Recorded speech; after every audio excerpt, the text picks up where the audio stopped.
আমি সাবজেক্টে যখন কথা বলতেছিলাম তখন আমি ভিডিও করতেছিলাম। ঠিক বিকট শব্দ, তখন সবাই দৌড়দৌড়ি ছোটাছুটি করতেছে, আমি পা নাড়াইতে পারতেছিলাম না। তখন বাইরে বের হয়ে দেখি যে পা আবার রক্তের ব্লাডি লাল হয়ে গেছে সম্পূর্ণ পাটা। মানে কিছু মানুষ আমাকে দেখে ধরছে, আমি হাঁটতে পারতেছিলাম না। এরপর আমাকে সবাই ধরে নিয়ে কোলে করে নিয়ে আসছে, ওখান থেকে আমার কোনো হুঁশ ছিল না। এরপর আমাকে হসপিটালে নিয়ে আসছে। টেনশন করেন না, আপনার কিছুই হবে না, সব কিছু ঠিক হয়ে যাবে। আমরা আছি। এটা কেন করলো তারা বলেন, কেন এই কাজ করলো, মানুষের সাথে এভাবে কেন করে তারা?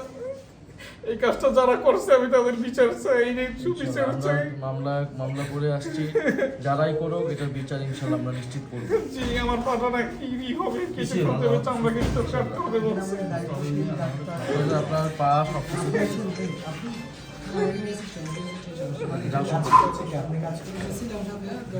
পা নাড়াইতে পারতে কষ্ট হয়ে গেছে। কয়েকদিন লাগবে, আপনি টেনশন করেন না। হ্যাঁ, এখানে আমাদের দায়িত্বশীলরা আছেন, আবার সচিব, আর আমরা যোগাযোগ রাখবো ইনশাল্লাহ। ভাই আপনি কোনো টেনশন করেন, আমরা আছি আপনার সাথে।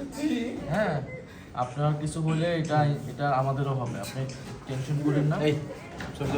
এটা আপনার সাথে যোগাযোগ থাকবে ইনশাল্লাহ, এটার বিচার হবে। এটা আমাদের সেবা।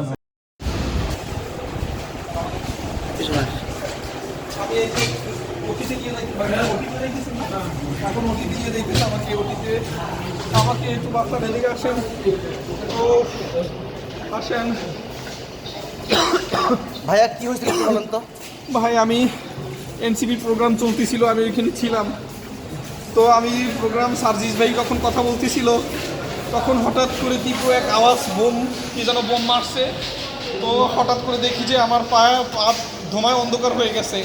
আর যখন ধোঁয়ায় অন্ধকার হয়ে গেছে, এরপরে যখন আমি বাইরে খোঁড়াই হাঁটতে আসলাম, তখন দেখি যে আমার পা ব্লাডিংয়ে একদম রক্তাক্ত হয়ে গেছে।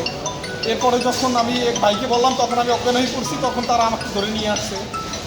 অসুস্থ হয়ে পড়ছি। ওখানে কি হয়েছিল?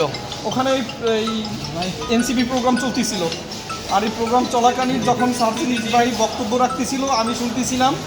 ইন দ্য মিন টাইম হঠাৎ করে বিকট আওয়াজ, কি যেন বোম মারছে। বোম মারার পরে ধোঁয়ায় সবাই অন্ধকার, সবাই চিৎকার চেঁচামেচি দৌড়াদৌড়ি শুরু করছে। এরপরে আমার কোনো হুঁশ ছিল না, আমি কোনোভাবেই বাইরে বের হয়ে দেখি যে আমার পা রক্তাক্ত অবস্থায় ব্লাডিংয়ে একদম লাল হয়ে গেছে।